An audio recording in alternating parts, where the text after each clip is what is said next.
We are in the middle of many changes, and this endless changing is become disorder, and people cannot long endure disorder. They'll do anything rather than put up with it. Paulette Giles from Enemy Woman. Enemy Woman, Paulette Giles' first novel, published by Harper's, tells the story of southeastern Missouri during the Civil War. The character herself, her family history, and her place of birth all speak to the tragedies of conflict that this war between the states elicited. This was indeed a war in which brother fought against brother with a chaotic result. As one character puts it, "We have come to the end of days." The novel follows the lives and struggles of the Colley family, who have survived 4 years of uncertainty within the ravages of war by remaining neutral, a fact that leaves them somewhat isolated, ghostly figures of insignificance.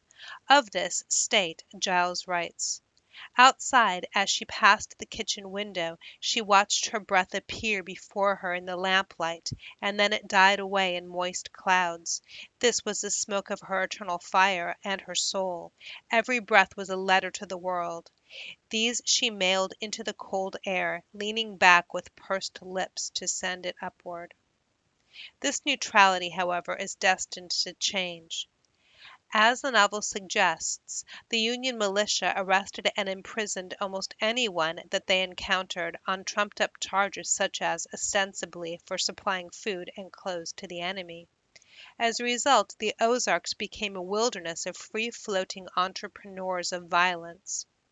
In November of 1864, the Colleys become victim to these terror-mongers and their wave of destruction. The Union militia arrests Squire Colley, leaving his daughters, their narrative protagonist Adair, and her younger sisters alone, while this band of guerrillas, known for burning anything left standing, set the Colley family home ablaze. Homeless and alone, the young girls set out to find their father. Paulette Giles herself is a native of Missouri, a novelist, a broadcaster, and speaker of indigenous Wabi language. She advocates for human rights and racial equality. Of Enemy Woman, Janet Maslin of the New York Times writes, "This is a book with backbone, written with tough, haunting eloquence by an author determined to capture the immediacy of her heroine's wartime odyssey." And Ms. Giles, in her debut novel, has brought spellbinding intensity to the process of leading readers backward through time. But why not decide for yourself by downloading Enemy Woman as an ebook today?